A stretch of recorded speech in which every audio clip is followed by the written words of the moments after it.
This video is sponsored by Card Market. Card Market is Europe's largest online marketplace for trading card games. There is no better place to fulfill all your Yu-Gi-Oh! And card game-based needs. The platform is not only exclusive to only Yu-Gi-Oh!, but also has sections for all other major card games. You can find a link to Card Market down below in the description. And now, without further ado, let's go into the video. Hey guys, this is Simon from Postcard Gaming, and I'm going to go over 2 deck profiles for the Drytron deck today, and I'm also going to discuss larger metagame trends and how both this deck and other decks will kind of adapt to what we saw from the LCS going forward into the format. I also want to talk about tech options and then also side deck options versus Drytron in particular. Before I jump into all that, brief clarification on the DD Core versus Benten thing. So there's still some debate about this, even in like adjudication, where like the judges are kind of waiting to hear back from R&D about exactly how this works with the regional differences, because there's a lot of history to this. So like in North America, the best example are stuff like the Hieratic Seal link, as well as Dangers interacting with Shark Cannon. That was like a fairly common and also kind of controversial ruling from around like 2019 Nats. And there is history there. The main debate is that like the new revisions are new as of like April this year. So a lot of people are arguing, and you would have been right in the past. We're not sure who's right currently, and so the best thing to do is just ask your head judge, wait for R&D to give a clarification on this. That being said, a lot of events, including LCS and the upcoming UK Remote Duel Extravaganza, which is this weekend, I believe, are using the updated ruling where Ben 10 doesn't trigger. So in my opinion, I would assume that as a default, but as always, the answer for kind of controversial rulings like this is ask your head judge to just see what they're ruling. So with that out of the way, let's talk about the deck profiles. I'm going to go over 2 lists. The first is going to be a Vanity's Ruler variant, and then the second is going to be a more explosive but less consistent Megalith version. I got requests for both, and in particular, I got one comment that was interested in my thoughts on which one was like more competitive. And so this first list is actually just Jesse's list from LCS, card for card. The main and the extra are the same, and I think this is probably the best version of this deck right now. And this list in particular was really well built for the event that it was built for, which is also an important thing to consider when you deck build. And because Jesse is such a well-known player, and because he finished second place, I think a lot of people are going to be using this list as like a baseline for their own Drytron lists, and also people are going to be building their lists to kind of prepare for this version mainly, because it's going to become kind of the standard list. And it just makes sense to kind of talk about this list in that context then, if people are going to be running with this and using it to kind of base their ideas off of. So incidentally, I do think it's also probably the strongest version right now, because it's just streamlined and it loses to fewer things than the other lists do, and it's more consistent. But yeah, if you want to hear a more in-depth deck profile for this, I would check out Duelist Academy's Twitch stream around the time that the final LCS match concluded. They bring Jesse on for like 10-15 minutes, and he goes over his thoughts on the deck and the deck building and a whole lot of other stuff. So that's really nice if you plan on playing this variant and just hearing like what their thoughts were when they built this deck. But yeah, I'm not going to go super in-depth into it. I'm just going to note a couple of things. So if you're not familiar, the game plan for this list is to stick a Vanity's Ruler on the field, typically backed up by a Herald of Mirage Lights. So it's a pretty low commitment first turn board, but it sometimes just wins you the game outright, because this ruler just won't get outed by stuff, and your Mirage Lights is insurance against cards like Mystic Mine or Qinglong, or even like Impermanence if people play it. And yeah, it's just low commitment, but you also aim to trigger this Benten as many times as possible on turn 1. And there were some comments on the last video comparing Benten to cards like Black Dragon, which I thought were pretty funny and not entirely inaccurate, because especially in this list aims to trigger Benten like 3 to 5 times per turn, depending on how many Drytrons you open. And the goal is to back up this ruler with your Mirage Light and a hand loaded with fairies, including this Orange Light plus this Ava. So that gives you effectively like 2 monster negates, which they have to play through. And in other hands, you can also search Lancia if your hand is good enough. So this is, again, like I said, this hedges your bets against Virtual World. It stops them from outing your ruler with cards like Qinglong. Lancias in general is also really good against Virtual World. And the concept is basically, even if this ruler doesn't win you the game outright, they have to spend so many resources playing through ruler plus your Herald negates that by the time your turn comes around, which it almost certainly does every time, then you just outgrind them with your Drytrons, and you just take control of the game after that. So very simple game plan. and the list is kind of streamlined to execute that game plan as consistently as possible. So you notice like there's a very low ritual count, and then a bunch of consistency cards, and they stuck at 40. So just all kind of deck building choices that made a lot of sense. So yeah, to talk about some kind of things that contributed to this deck's success, I think that the choice of hand traps people played was one major factor. Mainly because this deck is like not fully familiar in the meta yet, and so people play a lot of Bell and a lot of Skullmeister at the LCS, which are not like bad hand traps, but you'll notice that if you're playing, especially if you're playing a slow deck against Drytron, that if you play hand traps that don't remove the Drytron cards from the game, then you're going to start getting overwhelmed because all your stuff is trading like into free cards. All the Drytrons are kind of just free cards, and your hand traps are like real cards in your hand that you're getting rid of. And so, as a control deck, you eventually just kind of run out of resources. And the prevalence of cards like Bell and Meister, and then to a lesser extent, cards like Ash and Droll, also kind of made it so that this deck, like Jesse's list rather, had an easy time against most of the trap decks that you played against.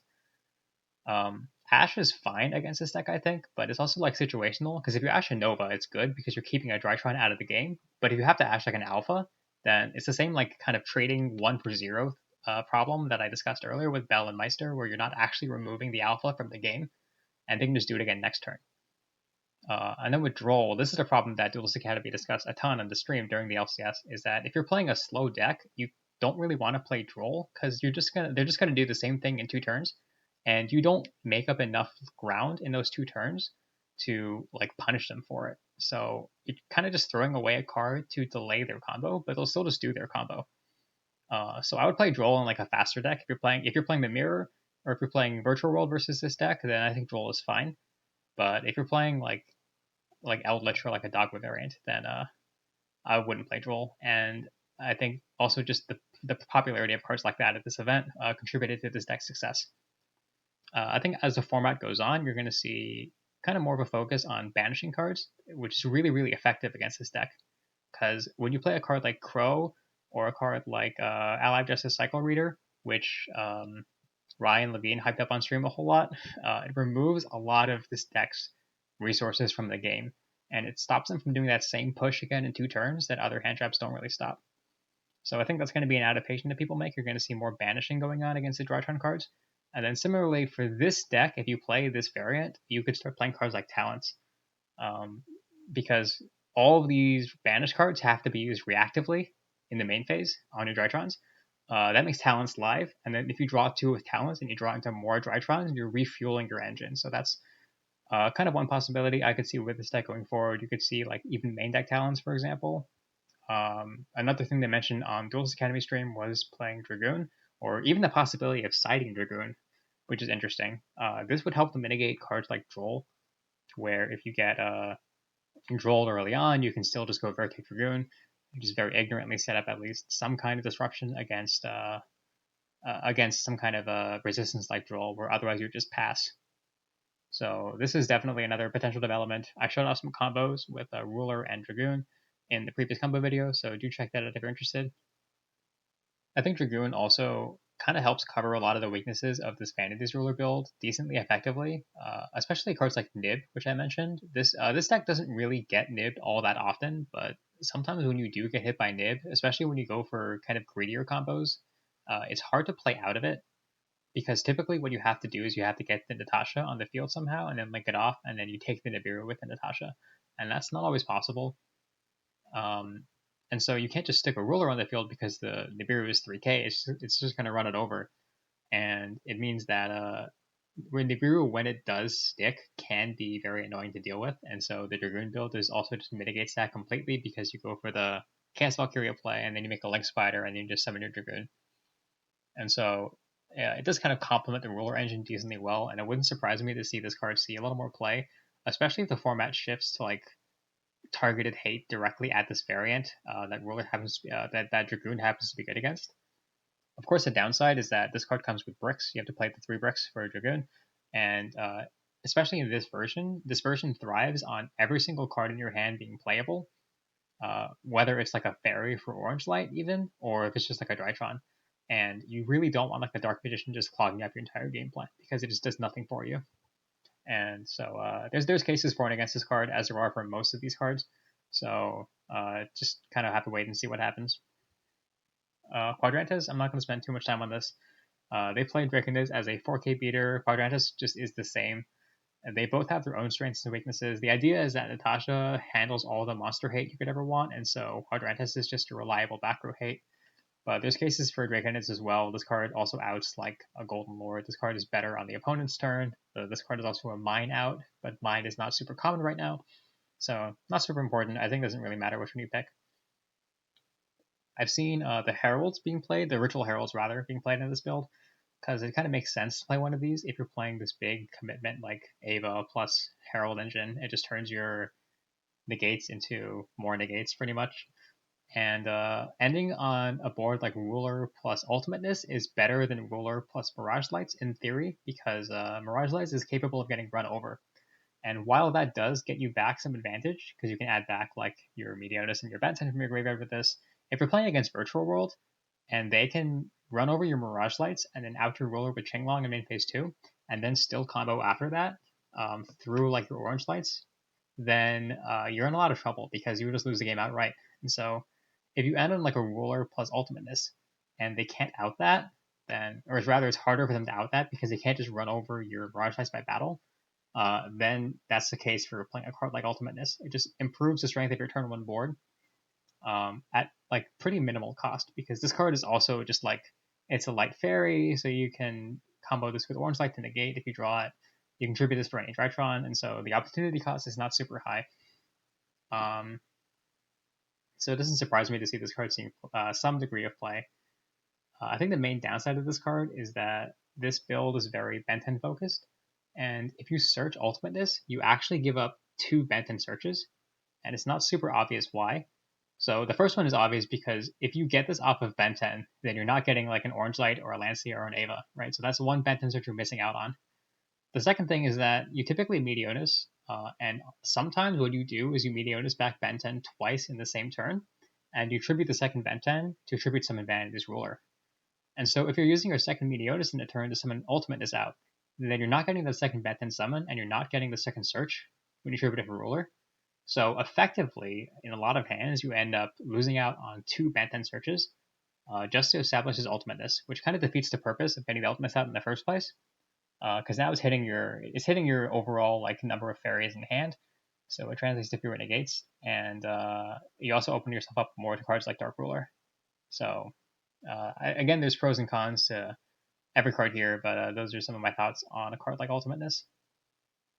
Similarly, I've seen people playing Perfection instead of Ultimateness, and you would play this with the pre-prep package because that's pretty much the only reason you would play Perfection in the first place, and that also circumvents these issues of not triggering Benton as much, because now you're no longer using your second Meteonis to summon this Perfection. You're using Dawn of the Herald instead to summon it, and because Dawn adds back the Benton and it also triggers Benton in the process, you're actually not losing out on fairies at all with this version. So that mitigates that completely, and it's also still a stronger ending board than having the Mirage Lights up, because now your Perfection is there to insulate your Ruler instead, and it's bigger, it doesn't die by battle as easily, and it outs stuff like Golden Lord effect, for example.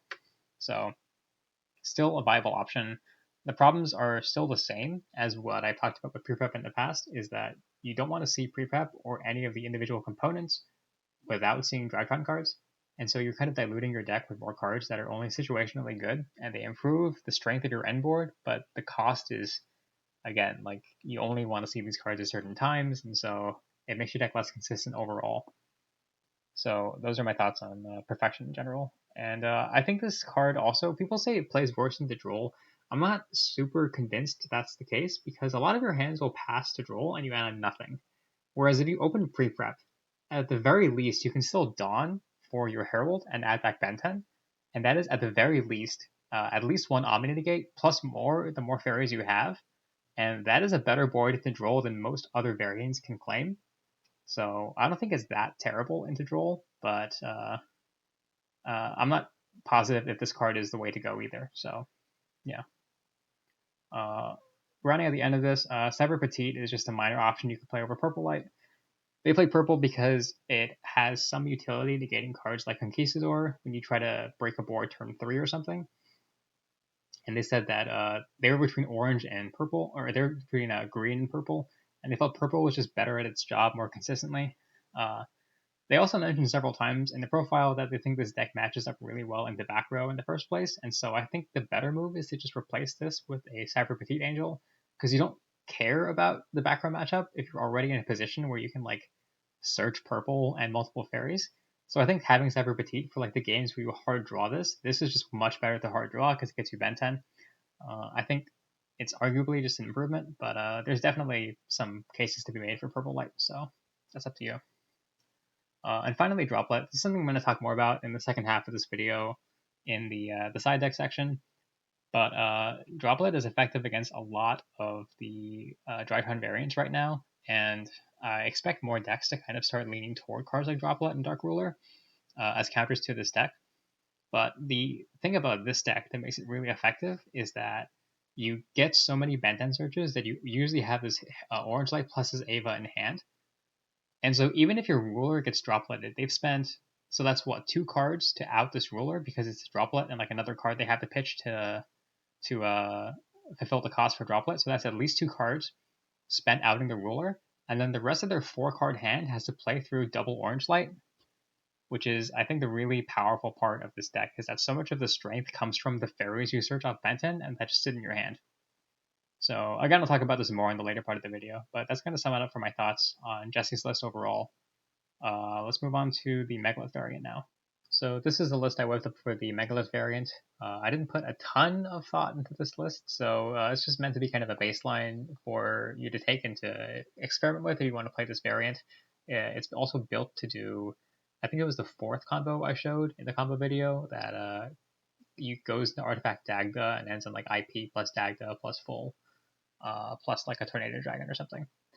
And so it's built to do that, but you can, of course, make edits depending on what engines and what kind of end board you want to play. You can add like a Dragoon to this, for example. You could mix and match to whatever you want.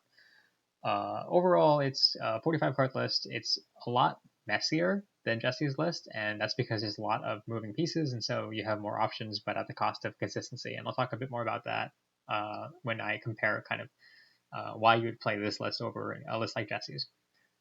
The cards themselves, I play the same Drytron lineup as Jesse, 10 Drytrons again. I'm just a fan of having this. It's also very nice and clean because it's 1 row in Dueling Book. And I was on 2 Gamma. I decided to replace 1 with Beta because if there's going to be a lot of Banish hate coming up, then I think having the 1 Beta as a staple now in the main makes a lot of sense. So I'm on the 1 Beta. There's a small Herald engine. I think these cards are just really strong now. This deck is kind of really easily able to abuse Ben 10, and so orange is one of your few defenses against cards like Nibiru, which granted are not super common right now, but it's just a very nice luxury to have.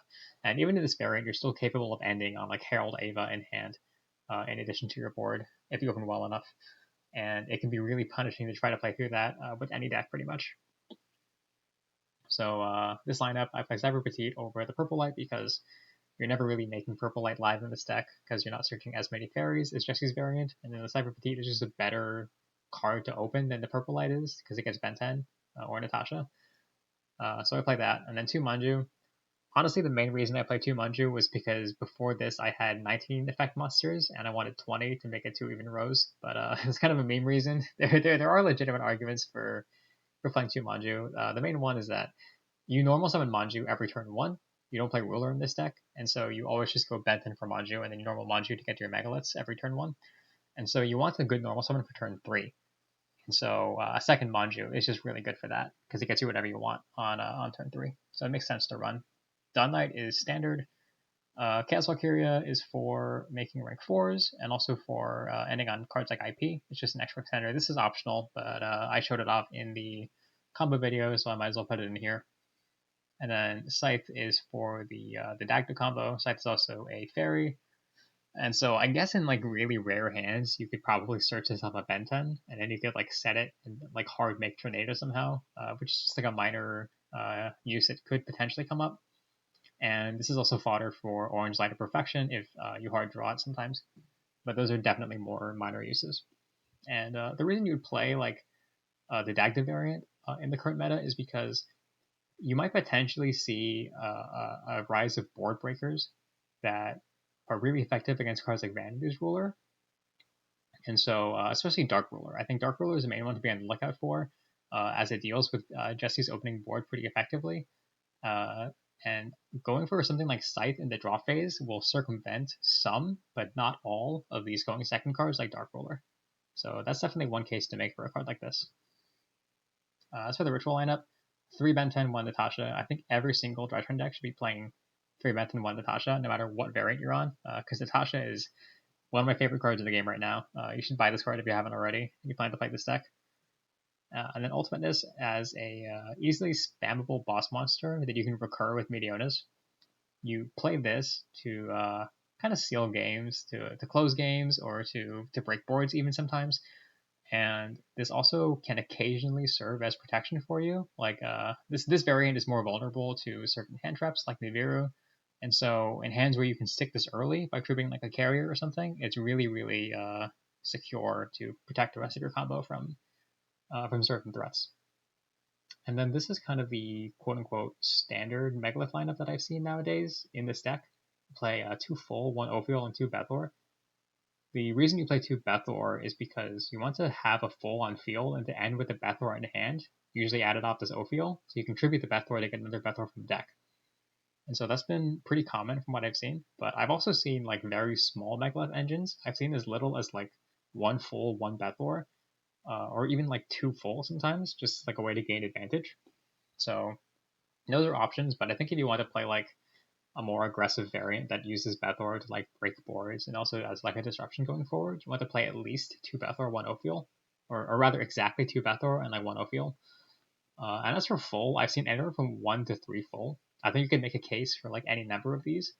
The second full is nice because again you're summoning 2 Manjus by turn 3 typically, and if your first full is in grave, then sometimes you want to grab a second full off of your second Manju, and you can do another push with those. But the other reason I play 2 full is to get to 10 ritual monsters, and I have this very clean lineup of 10 Drytrons, 10 other effect monsters, and 10 rituals. And super meme reason, but I like it, so sue me.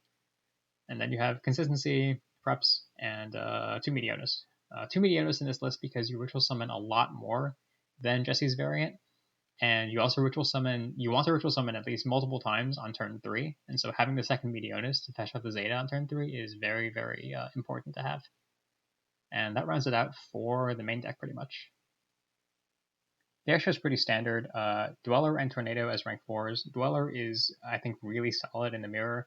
I think that's also a nice advantage of this deck, is that if you can just stick a Dweller and resolve it, then you should just win the mirror every time, because this deck is never doing anything into a Dweller, and so that's important to consider. Tornado is for triggering your Scythe, and this is also just good into any back row deck. Then you play a Zeus package. Both rank 1 birds because you can afford the space, and the Zeus because this is just the best card in the extra deck right now, and this card is really, really good. The rest is pretty self-explanatory. Apollo access code, Dagger for the Scythe combo, IP as kind of a luxury option that also improves the strength of your end boards, and then Nightmares because you are very good at breaking boards, Link Revo, Anima, and Carrier. So not too much to say about that. The main discussion, I think, is whether like you'd play this over the Vanity's Ruler variant and what the pros and cons of each are. And again, if you look at this list, it's a lot messier than Jesse's list. There's a lot more moving pieces. And so I think like the main pro of Jesse's list, of course, is the consistency. You have like extremely high consistency in doing your game plan. And their main argument was, if Vanity's Ruler plus like a little bit of backup is winning the game pretty much every time, then there's kind of no point going for these like elaborate combos that are weaker and less consistent when you can already win the game by just going for Ruler. And I think that's correct. Absolutely, that's correct. But there's some cases to be made for this variant, because I think this variant tends to do more with opening hands, which means that certain hand traps that stifle like Jesse's variant might not be as effective against this one. For instance, on stream against like Paolo, for example, you saw Jesse like pass to like Ash Bell a couple times. He would like pass on like a Link Revo, for example. I'm not saying that his deck would do that every time, but sometimes you would just pass on like a Link Revo, and you can afford to do that against like the back row decks that are typically maining a bunch of hand traps, because you're not really getting killed by the back row deck on the next turn, and so you can just try again on turn 3. But if you're against like a combo deck, then you don't really want your day to be ended by like 1 or 2 hand traps. Like you can't afford to just pass on a Link Revo. And I think that's where the potential benefit of playing a version like this comes in, because if your Drytron stuff gets like nullified, but you have like a full and your Meteonis is live, or if you have like even like a Herald of Ultimateness, for example, you can try to keep going and mount some resistance, and that can be the key to like either winning or losing a match against combo. Because the matchup is a lot less forgiving. You can't just like afford to pass on like a Link Revo into their Eldritch Engine and then just wait. And I think if you see certain side cards like Cycle Reader start to pop up, these are a lot more capable at stopping the slower versions from doing anything, and it makes more and more of a case to play like a faster version like this that can potentially, maybe not always, but potentially play through more hand traps at the cost of consistency. So that I think is the main discussion here. I also personally have a lot more fun playing this variant, but that's of course going to be subjective. So up to you. Next up, I want to talk about some other variants that you could potentially play. Some could be like in addition to certain cards, or some could just be their own like standalone variants. One is going to be Amorphactor Pain. This is a card I'm really excited about, and so let's just read what it does. It's got 2950 attack, which means you need either 2 Drytrons or one of the big Drytron rituals to summon this. And if it's ritual summoned, your opponent skips your next main phase 1. And while it's on the field, it's a floodgate for fusion, synchro, and exceeds monsters, and it negates their effects. And then it has a floating effect, which is irrelevant. So the main thing to look at here is that your opponent skips your main phase 1. And I showcased this in the turn skip combo, which is already pretty well known at this point. But I was also considering playing like an Amorphactor Turbo focus variant of this deck. The idea is similar to something Jesse mentioned in his deck profile, where his version typically ends on Ruler plus Mirage Lights, and so the opponent oftentimes like wastes their battle phase to kill the Mirage Lights. And what that means is that you're almost always surviving until turn 3, and then because you have a fully loaded grave and you've searched a bunch of fairies in hand, your push on turn 3 is so powerful that they typically just can't stop it. So the concept behind Amorphactor is the same, because this skips your main phase 1, they have no cards, and it basically skips your battle phase 2. And so it guarantees that you survive until turn 3 every single time this hits the field. And then it just happens to also double as a floodgate. And so the idea is that, like, it stops, like, first of all, it stops Zeus, because they have no battle phase. And then as a floodgate for Xyz, this was in theory really good against Zodiac and every Zodiac variant. And if Virtual World couldn't out this with a card like Chenglong, then it was really good against them as well, because it would just give them like no use of their synchro monsters on the field at all. And you could even search Lancia to like stop their Chenglong from negating this. So that was an idea. Ultimately, I think the ruler version is just kind of a better version of this in general, because obviously they don't have access to their extra deck if they can't special summon. And ruler is more of like an I win card than Amorphactor is. So ultimately, I think Jesse's version is a little stronger, but there's some cases to be made for Amorphactor, especially because this is recurable. Ruler is like a one and done thing, but rituals you can summon back every turn. So there's, I think, some potential here. Maybe in like another format, or maybe as the format develops, you could see this card being kind of the centerpiece of some strategies. But definitely just an idea to throw around. Next up is Megalith Unformed. This is another option that some people are playing in like bigger Megalith engines to be searched off Megalith Haggith, because this has a Megalith spell trap. Unformed basically just says it's a quick play spell that virtual summons a Megalith from the deck in defense position.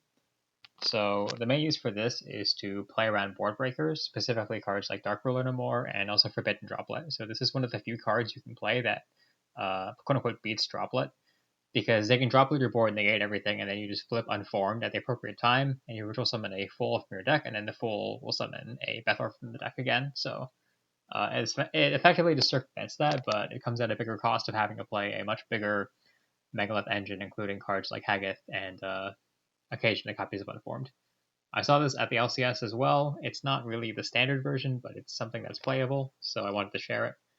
I think in general, the better strategy of beating cards like Droplet is, again, something like Jesse's build, which just aims to have like an Orange Light and an Ava in hand, and this becomes very difficult to actually deal with, even with board breakers. So that's my thoughts on that. Pre-prep, I've kind of made my stance pretty clear on by this point. I think it's still a solid card, and again, I think it has a lot of interesting uses to beat side cards that people are going to be preparing for this deck now. And the downsides are that, again, you want to see pre-prep cards in conjunction with your Drytrons mainly, and that's always going to be kind of a drawback. Also, like, some people are playing like 2 Dawn of the Herald or 2 Herald of Perfection because they never want to like dead draw one of the pieces and then also have the pre-prep that's just never live. So you're just introducing more and more variability into your deck and more inconsistency. But the upsides are that Herald of Perfection is generally really good at stopping a lot of the common answers to your deck. So an example is, like I discussed before in Jesse's section, Droll and Lockbird. So I think pre-prep is not that bad in the Droll because, again, every other variant is going to just pass turn the Droll pretty much. But with pre-prep, you can at least pass in Perfection, plus a Benten, and then however other many fairies you open in the hand. So it's like a small benefit there. If you're playing a variant that dies to Nibiru, then putting up Perfection early is one of the easiest ways to just guarantee an out to this. And then if people start siding cards against a deck like Cycle Reader, which is pretty effective against like the standard version of the deck that Jesse played that doesn't really have a defense against Cycle Reader, getting a Perfection out super early is super beneficial because let's say that like you pre-prep for Herald, they have no response to this because you have no lights in graveyard yet.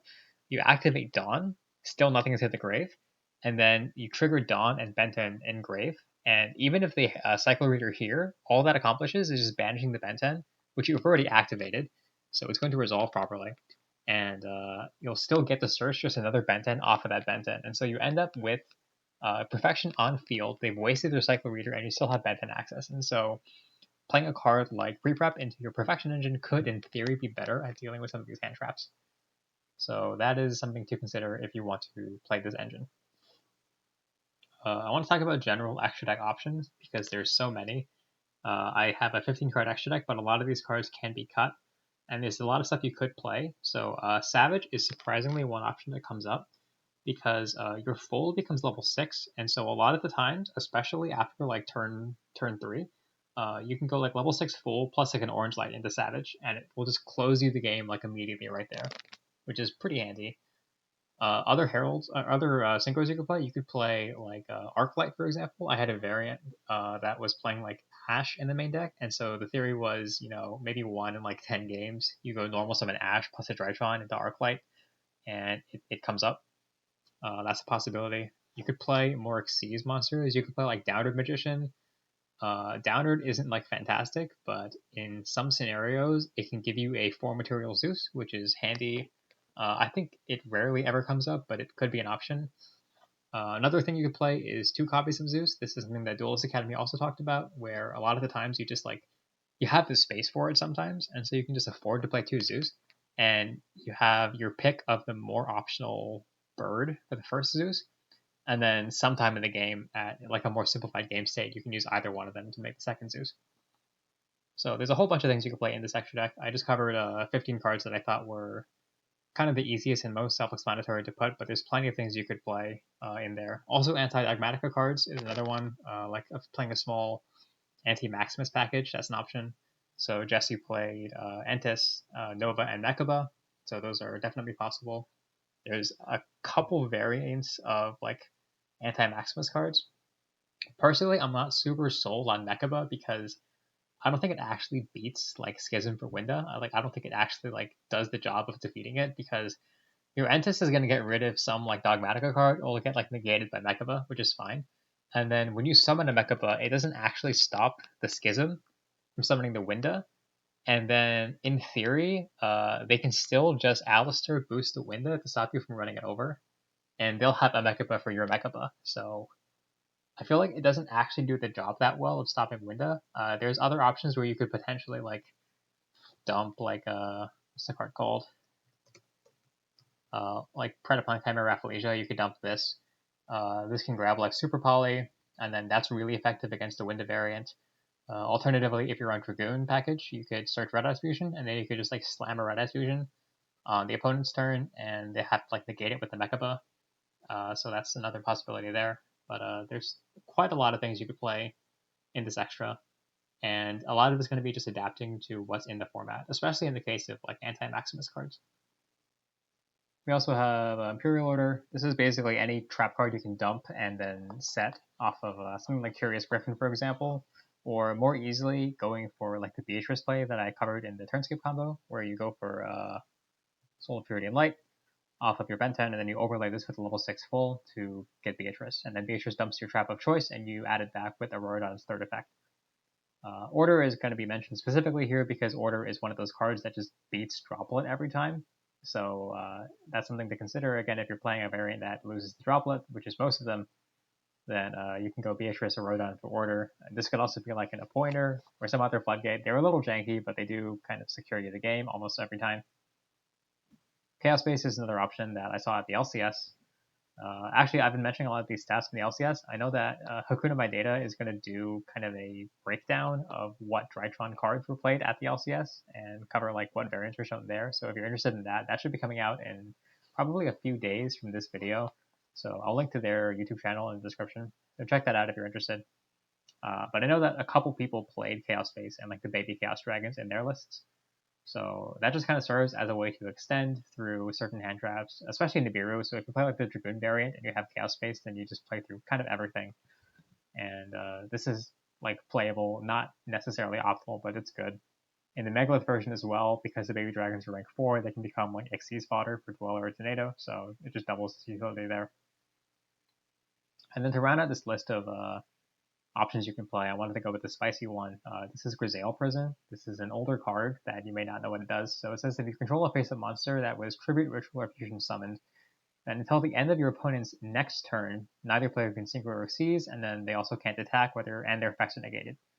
So this card is similar to D-Barrier, but it's kind of really crazy because it lasts until the end of your opponent's next turn. So if you activate this on your opponent's turn, it lasts that whole turn, and then your next turn, and then their entire next turn, which is a ridiculous amount of time for a single trap card to last. And there's no way of interacting with this once it resolves, so it's just like this lingering floodgate that just like sits there in the background. And it hits both Synchro and Xyz, which is relevant against Virtual World because sometimes if you play D-Barrier against Virtual World and you call like Synchro, then they just go like Fan into Zeus and they just ruin your whole day. So Grisaille Prison is another like cool option that you could play in this deck. One other very interesting thing I saw at the LCS was people citing Needle Sealing, and specifically going second against decks like Virtual World. They were citing cards like Needle Sealing and sometimes Trap Trick along with this, with the idea being that like they had a VFD and you like set a monster or something, and then they summon more monsters and just flip Needle Sealing at the right time, and it gets rid of the VFD and whatever big monsters they have, and you can do a push on like turn 4. Now that VFD is no longer a problem. So in theory, you could do a similar thing with Grisaille Prison, because this would you would like shotgun this on their turn, and it turns off the VFD, and then it stops them from actually making a push that kills you because they can't synchro or Xyz summon. The hard part is going to be managing to get a Tribute or Ritual Summon monster on the field under a VFD in the first place, but if you can do that, then this card is in theory just a really insane side card. But probably a bit more gimmicky than Needle Sealing is, and I'm not even convinced that Needle Sealing is fantastic in this side. But definitely wanted to share this. This is also in theory really, really good for going first, especially if you're on like more conservative variants that don't like try to win the game outright. But you could side in like Grisaille Prison's going first and just have it be like a really funny option against decks like Virtual World and Zodiac and even some others out there. But yeah, that's gonna mainly cover the text and the fun side options I wanted, or not the fun side options, but the text and the kind of other viable options you could play. I want to talk about now kind of some tactics that people can take against this deck and kind of where I expect the meta to go in terms of siding.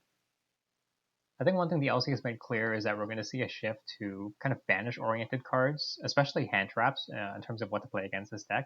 So I think the hand trap lineup at LCS was generally pretty unoptimized for a deck like Drytron existing, and we saw that in, again, I'll bring up the top 4 match between Paulo and Jesse, where Paulo was just throwing cards like Ash and Bell at Jesse, and Jesse would just like not care about it because those cards don't remove his Drytron cards in his graveyard, so he still has them for next turn, and they can just try again.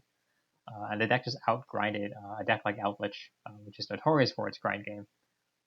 So I think that you're going to see kind of a migration away from cards like Ghost Bell and Skullmeister and similar cards, and you're going to see more of a focus on cards that remove the Drytron cards from the graveyard and turn off access to the engine on subsequent turns. So DD Crow is kind of the prime example. Also, Allied Justice Cyclo Reader. This is a card that, again, Ryan Levine was hyping up for to no end on the stream. So cards like this, cards like Valkero, also in the Eldritch matchup, I think people also realized during the LCS that going for Valkero over Conquistador was just better against this deck because of its capability to remove cards from the graveyard. So I would expect to see that in terms of like an immediate shift in the meta to address this deck. Banishing is in general just really insane versus this deck, and another example that's everywhere is Ice Dragon's Prison. This card is in a lot of these trap decks, I think almost every one.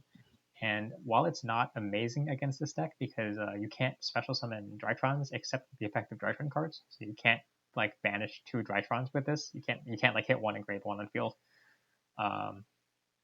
This is still good against this deck because a lot of these Drytron lists now are going for this carrier combo, and so you can Ice Dragon Prison back your Union Carrier, and then you can banish Carrier plus an opposing Drytron, and that still sometimes gets the job done. In general, banishing removal is just pretty good. Other options are stuff like what's it called? Transmigration Prophecy is something I've seen discussed, where this just returns 2 cards back into the decks, and so this is more of a short-term option, but this does get the job done of like putting like an alpha and a gamma back into the deck, which is pretty devastating. So cards like this, Fiend Griefing is another similar one where you just put their thing back into the deck, and then you can dump like even like a Backjack, for example, in like a trap-heavy deck. So that presents itself as an option as well. Another really cool one is something that the 60 card players were on, which is Sinister Shadow Games. And this would be flipped, and you could search this with like Trap Trick or with Lilith, sorry. And this would dump Ariel. And so Ariel is one of the most insane cards this format, I feel. This card banishes 3 cards in the graveyards, and that is insane against Eldritch, and it's insane against this deck. To the point that like I think Shaddoll is one of the most slept on decks in the entire format, almost solely because of Ariel and how easily they can access this card and then like recycle it with cards like Apollo. So as an example, I saw an LCS match against Invoked Dogmatica playing a small Shaddoll engine. And first of all, Winda is really good against this deck. Like Winda single-handedly like solos this deck. But the guy has Schism set, and he doesn't even go for Winda. So the Drytron player like committed a monster, and the guy flipped Schism. He summoned Construct, and then Schism sent a Drytron, and then Construct dumped Ariel, and Ariel banished 3 Drytrons, and the game is over like immediately. So I think this is the card to keep an eye out on. I think the Shaddoll package is going to be an interesting thing to see thrown into more back row decks, and there's still a lot of room for developing similar stuff like that in this format. And then like in a further level of metagaming, because you can expect to see this kind of increase in banish related cards, you could even see the Drytron deck itself start to play cards like Bell just to stop cards from banishing their Drytrons, which would be another interesting development because Bell is not a bad card currently in the meta. And I think as a Drytron player, if you were on a hand trap like Bell, you could justify it as being both like a proactive hand trap going second, but also it's stopping banish cards going first. Or going into like a set of back row. So those are all some cool things to think about. Another one is Necro Valley. This card is not as serious of a pick. I think it's got a lot of obvious flaws, but Mystic Mind is not really played right now due to the high like volume of trap decks in the format. But Necro Valley, this is good against Eldritch because they can't banish their stuff, and it's obviously good against this deck because it turns off all the Drytrons and can't mediate stuff back in the graveyard either. So this is a cool thing to consider. The primary 2 hand traps are going to be probably Nibiru and Droll against this deck. Nibiru is going to be hit or miss. It's really good against variants like this one, and it's like very inconsistent against like Jesse's deck because they can get ruler out super early, or they can have openings they just don't care about Nibiru. So not sure about this one, but Droll is kind of going to hit every variant of this deck no matter what. In particular, I think if you're looking at Jesse's deck, the only strategy that reliably stops this stuff of like getting to Herald plus Ava in hand early on, this isn't like breakable with Ghost Second cards because this is all in hand, and so you can't hit this stuff with like Droplet or Dark Ruler, and so Droll I think is one of the only reliable answers to this Benten looping into this Orange Light plus Ava play. So you could see that. Shifter as well as I think one of the only other cards in the game that effectively stops you from abusing Benten as much. So D-Shifter could be something we see. We could see the return of like Pure Zoo with D-Shifter main as an example. You can expect to see cards like this and Dark Ruler sided to potentially try to stop this Vanity's Ruler variant, which is, again, like I said, is probably going to be the most common variant online. They do have their flaws though, Droplet especially, because one of the problems is like card economy. So if you're playing against Jesse's deck and you have to negate the Ruler, you have to play Droplet and then pitch a card. So that's a 2-card investment. Now you have 4 cards in your hand to kind of play through this potentially double orange light. If you have to negate Ruler and Mirage Lights, it's an extra card you have to pitch against this deck, which makes Scythe, so Dark Ruler doesn't work against this deck. You have to negate the Scythe as well as Fool and potentially an IP, so you have to pitch like 3 cards from your opening hand to fuel this droplet, and then you have to still be able to kill me with the rest of your engine, and then prevent me from like using my graveyard resources to make a push on turn 3 if you don't kill me. So those are kind of the obvious flaws with Droplet. And then, of course, Dark Ruler doesn't hit Scythe. Dark Ruler doesn't hit Dweller. And it might just not be consistent enough for you. Dark Ruler doesn't deal with, like, the Herald stuff in the hand. And so you might want to default to stuff like Hand Traps and Droll instead of going for Board Breakers like Droplet. But regardless, I think we're going to see people try to play Board Breakers into this deck. Really not much else to say apart from like we just have to kind of observe what goes on. There's still a lot that could be developed in the format.